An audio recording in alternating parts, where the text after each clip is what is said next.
Le 14 octobre 2022 à Paris, une petite fille rentre du collège. Elle habite juste là, dans l'immeuble où ses parents sont gardiens. Quelques mètres à traverser. Elle ne les traversera jamais. Quelques heures plus tard, on retrouvera son corps dans une malle en plastique abandonnée dans une rue à 2 pas de chez elle. Elle s'appelait Lola. Elle avait 12 ans. Elle était championne de France d'aérobic. Et ce qu'on lui a fait cette nuit-là est d'une cruauté que les mots peinent à décrire. Mais le plus insupportable dans cette affaire, ce n'est pas seulement l'horreur du crime, c'est que celle qui a fait ça n'aurait même pas dû se trouver là. 2 mois plus tôt, cette femme avait reçu l'ordre de quitter le territoire français. Elle avait 30 jours pour le faire. Elle n'est jamais partie. Personne n'est venu vérifier. Alors on va reprendre cette affaire depuis le début, comme une enquête, heure par heure. Qui était Lola? Comment leurs chemins se sont croisés? Ce qui s'est passé dans cet immeuble et comment la police a retrouvé le coupable en moins de 24 heures. Les amis, merci pour votre soutien. Avant de commencer, pensez à liker la vidéo, à partager, à me follow si c'est pas le cas. Ça m'aide énormément. Merci beaucoup. C'est parti. Lola Davier est née le 18 août 2010 à Béthune, dans le Pas-de-Calais. Une enfant du Nord, montée à Paris avec ses parents, installés dans le 19e arrondissement. Ses parents exercent un métier bien particulier et ils sont gardiens d'immeuble. Gardiens de la résidence même où vit la famille, rue Manin. Et ce détail rend la suite encore plus déchirante. Lola grandit dans un immeuble que ses propres parents surveillaient. Son cocon, l'endroit le plus sûr du monde, en théorie. À 12 ans, Lola est scolarisée au collège Georges Brassens, juste à côté. Et c'est une gamine qui déborde d'énergie, sa passion, c'est le sport, au point d'être devenue championne de France d'aérobic. Ses copains la décrivent comme une enfant drôle, un vrai petit garçon manqué, fan de foot, chipie avec les garçons. Une gosse espiègle attachante, le genre d'enfant qui remplit une pièce. Ce vendredi 14 octobre 2022, elle est partie au collège le matin, son sac sur le dos comme tous les jours. Et au retour, elle n'avait que la cour à traverser pour rentrer chez elle. Ce jour-là, Lola quitte le collège en début d'après-midi. Il est environ 15 heures quand elle arrive au pied de son immeuble, mais elle ne rentre pas chez elle. Peu après 15 heures, son père commence à s'inquiéter. Lola aurait déjà dû être là, il ne la voit pas arriver, alors il la cherche. Il l'appelle, il interroge les voisins, il remonte le fil de la journée de sa fille. Et l'inquiétude se transforme peu à peu en angoisse. Cette angoisse sourde d'un enfant qui ne rentre pas à l'heure. La famille prévient la police et les enquêteurs se tournent vers un outil décisif, les caméras de vidéosurveillance de l'immeuble. Et ce que révèlent ces images va glacer tout le monde. Sur les enregistrements, on voit Lola arriver à 15h15. Elle rentre bien dans l'immeuble, mais elle n'est pas seule. Une femme est avec elle, une inconnue que les parents ne reconnaissent pas. On la voit aborder la petite, lui parler et l'entraîner à l'intérieur du bâtiment. Puis plus tard, dans l'après-midi, les caméras montrent autre chose. La même femme, dans le hall, vers 16h40. Plusieurs habitants la croisent d'ailleurs à cet endroit. Elle est seule cette fois. Et elle traîne derrière elle des valises et une grande malle, recouverte d'une couverture. Une malle si lourde qu'elle peine à la déplacer. À ce moment-là, personne ne sait encore ce qui s'est passé entre ces deux images. Mais c'est terrifiant. À 15h15, cette femme entre avec une enfant. À 16h40, elle ressort avec une malle. Le parquet de Paris ouvre immédiatement une enquête pour meurtre sur mineur, confiée à la brigade criminelle. Et cette nuit-là, tout va aller très vite. Les enquêteurs descendent d'abord dans les sous-sols de la résidence et au troisième niveau, ils découvrent des traces, du ruban adhésif, un cutter, les marques d'un passage récent, qui ressemblent de plus en plus à celles d'un enlèvement. On bascule d'une disparition vers une affaire criminelle. Et puis vers 23h30, un signalement arrive. Un homme sans domicile fixe alerte la police. Il a repéré rue d'Aupoul, à quelques rues de l'immeuble, deux valises cabines posées à côté d'une grande malle en plastique. Les policiers se rendent sur place, ils ouvrent la malle. Et à l'intérieur, ils découvrent le corps de Lola. La petite est ligotée, recroquevillée, dissimulée sous des tissus. Sa tête est entourée de rubans adhésifs. Elle porte des plaies profondes au niveau de la gorge. Et il y a un détail que les enquêteurs ne s'expliquent pas. Deux chiffres. Un zéro et un 1 tracés sous ses pieds. Il est environ 2 heures du matin quand on sonne chez les Davier.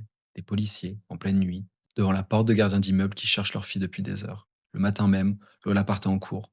Et maintenant, on leur annonce qu'elle ne rentrera jamais, qu'on l'a retrouvée morte, à quelques rues de la maison, dans une malle. Aucun mot n'existe pour ce que des parents ressentent à cet instant. Leur monde vient de s'arrêter, définitivement dans le couloir de leur propre immeuble. Le lendemain, l'autopsie établit la cause de la mort. Lola est morte asphyxiée. Et les légistes relèvent autre chose. Des coups portés après la mort, au niveau de l'épaule et du cou, à l'aide d'objets tranchants. Une enfant de 12 ans, suppliciée. Mais pour les enquêteurs, la nuit du drame ne fait que commencer, parce que grâce aux caméras, ils ont un visage, celui de la femme entrée avec Lola, ressortie avec la malle. Dans la nuit, 3 personnes sont déjà interpellées à proximité des lieux, et la femme, des images, elle, est identifiée. C'est une femme de 24 ans. Elle s'appelle Dabia Benkired. Et pour comprendre où elle est, il faut reconstituer sa soirée. Parce qu'entre le moment où elle est sortie de l'immeuble avec la malle et la découverte du corps, cette femme a traversé Paris. Et son parcours est à peine croyable. Vers 17h, À peine 1h40 après la dernière trace de vie de Lola, plusieurs personnes la croisent devant un café du quartier. La malle posée à côté d'elle, elle fait des allers-retours entre le café et la boulangerie voisine, et elle demande de l'aide pour transporter la malle. Un témoin racontera qu'en la voyant peiner sous le poids, il s'était simplement imaginé qu'elle était pleine d'affaires. Personne ne peut imaginer ce qu'elle contenait réellement. Et puis il y a ce détail, rapporté par des témoins qui glacent le sang. On la voit remonter la rue en chaussettes, en hurlant au téléphone à plusieurs reprises la même phrase. Il l'a fait, il l'a fait. Quelques heures à peine après le crime, elle est déjà en train d'accuser quelqu'un d'autre. Retenez bien ce détail, il va ressurgir. Puis elle trouve un moyen de quitter le quartier. Un chauffeur VTC, un homme de 43 ans, la prend en charge, elle et la malle, et les conduit jusqu'à son propre appartement près de la gare de Bécon-les-Brouillards, dans les Hauts-de-Seine. Cet homme sera plus tard mis en examen pour recel de cadavre avant d'être relâché et placé sous contrôle judiciaire. La malle, elle, finira abandonnée rue d'Aupoul, à quelques rues de l'immeuble de Lola. C'est là que le sans-abri la signalera dans la nuit. Et la nuit du meurtre, Dabia Benkired trouve encore quelqu'un pour l'héberger, un ami. Il ne sera poursuivi pour rien dans cette affaire. Le lendemain matin, samedi, la traque s'achève. Dabia Benkired est interpellé en fuite à Bois-Colombes, dans les Hauts-de-Seine. Moins de 24 heures après les faits, au total, 6 personnes auront été placées en garde à vue. Et le dimanche, face aux enquêteurs, elle parle, elle avoue, et son récit va permettre de reconstituer presque minute par minute ce qui s'est passé dans cet immeuble. Voilà ce que l'enquête, les caméras et ses propres aveux ont permis d'établir. D'abord, pourquoi cette femme se trouvait-elle là? Dabia Benkired n'a pas de domicile, elle vit par épisode chez sa sœur aînée, qui sous-loue un appartement dans l'immeuble même où vivent les Davier, le même immeuble que Lola. Voilà le lien, voilà pourquoi, ce vendredi après-midi, elle se trouve au pied de la résidence quand la petite rentre du collège. Lola la connaît de vue, sans doute. C'est une silhouette de l'immeuble, quelqu'un qu'on croise dans le hall. Quand cette femme l'aborde et l'entraîne vers l'appartement de sa sœur, la petite la suit. Sa mère se demandera toujours pourquoi. Peut-être simplement parce qu'à 12 ans, on ne se méfie pas d'un visage familier, croisé 100 fois dans son propre immeuble. Il est 15h15, Lola entre dans l'appartement. Sa dernière trace de vie date de 15h20. Ce qui se passe ensuite dans cet appartement, je vais le dire avec des mots les plus sobres possibles parce que la réalité est insoutenable. Tabia Benkired oblige d'abord la petite à prendre une douche, puis elle lui fait subir un viol, puis elle la ligote, lui recouvre la tête de ruban adhésif et la tue. Lola meurt asphyxiée, 12 ans, dans un appartement situé à quelques étages de celui de ses parents, qui au même moment commencent à la chercher. Et même après la mort, l'acharnement continue.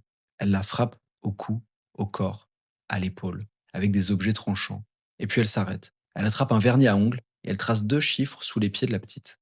Un 0 et un 1. La teinte du vernis s'appelait Number One, numéro 1 en anglais.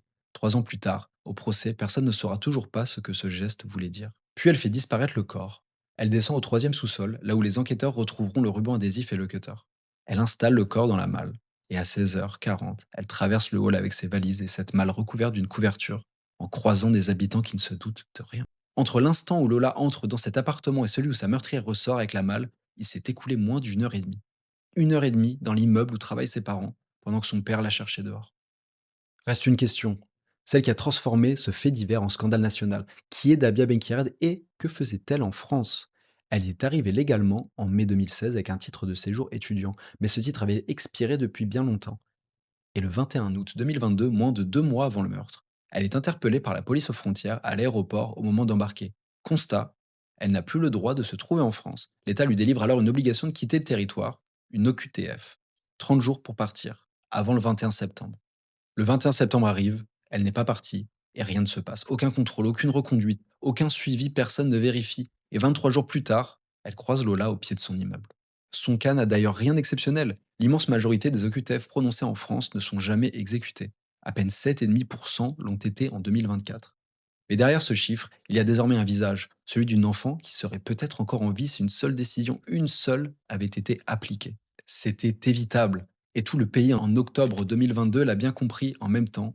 L'onde de choc a été immense. Il faudra attendre 3 ans, en octobre 2025, Dabia Benkired comparée devant la cour d'assises de Paris pour viol, acte de torture et meurtre sur mineurs de moins de 15 ans. Dans cette salle d'audience, d'un côté, il y a la famille de Lola, sa mère, son frère. Ils portent sur leurs vêtements le visage de la petite. De l'autre côté, dans le box, l'accusé. Et pendant toute une semaine, ce qui va marquer tous ceux qui assistent aux audiences, c'est son attitude. Face à la cour, face à la famille, face à l'énoncé des faits, Dabia Benkired reste impassible. De marbre, pas une émotion, pas une larme. Et à un moment, interrogée sur ce qu'elle ressent, elle lâche une phrase que personne n'oubliera. Elle dit: ça me fait ni chaud ni froid. Ni chaud ni froid. Pour le viol, la torture et le meurtre d'une enfant de 12 ans. Restait la question qui a hanté tout le procès: pourquoi? Pourquoi a-t-elle fait ça? Et là, ce qu'elle a fourni comme explication laisse sans voix. Lors de ses premiers interrogatoires, elle racontait avoir agi avec colère à cause d'un badge, un badge d'ascenseur. Elle n'avait que la clé de l'appartement de sa sœur, pas de badge pour les parties communes, et ce jour-là, la gardienne, c'est-à-dire la mère de Lola, avait refusé de lui fournir. Voilà. Une enfant violée, torturée et tuée, et l'explication avancée tient dans une histoire de badge d'ascenseur. Au procès, la mère de Lola en larmes balayera cette histoire, dont elle ne dira même pas garder le moindre souvenir. Et elle demandera à la cour que celle qu'elle ne désigne plus que comme une chose soit enfermée pour le reste de sa vie. Dabia Ben-Kired a aussi, à un moment, accusé un ex-compagnon d'être le véritable auteur des faits. Souvenez-vous de la femme en chaussettes le soir du crime qui hurlait au téléphone qu'il l'avait fait, il l'a fait, il l'a fait. Le mensonge était déjà en construction, quelques heures après le meurtre. Il n'a convaincu personne.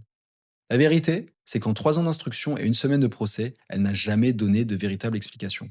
Quant à sa responsabilité, les experts dressent le portrait d'une femme à la dérive, sans domicile, grande consommatrice de cannabis, aux conduites manipulatoires.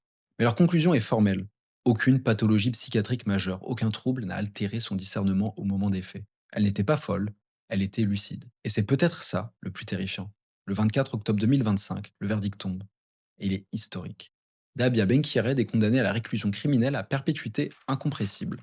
La perpétuité réelle. La peine la plus lourde qui existe dans tout le droit français. Et elle n'avait jamais été prononcée contre une femme. Le président de la Cour parle de l'extrême cruauté des faits, de véritables supplices, dans des circonstances qu'il qualifie de presque innommables.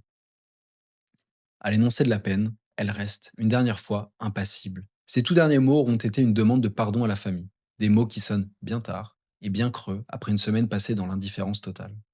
Dans la salle, c'est le soulagement. La mère et le frère de Lola s'étreignent en larmes. Merci à la justice, dira le frère. On croyait en la justice et on l'a eue, même si rien, jamais ne leur amènera leur Lola.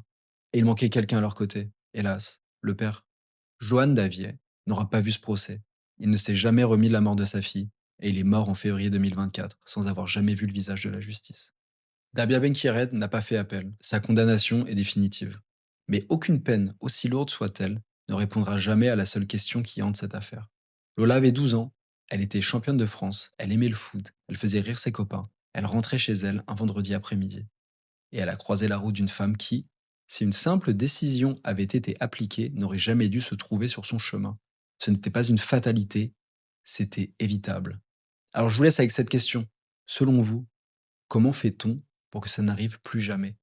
Dites-le moi en commentaire. Si vous êtes allé jusqu'au bout de cette vidéo, merci beaucoup. Encore une fois, c'était une vidéo lourde. Prenez soin de vous et de ceux que vous aimez. On se retrouve vite, très vite pour une nouvelle affaire. À bientôt. C'était Axel.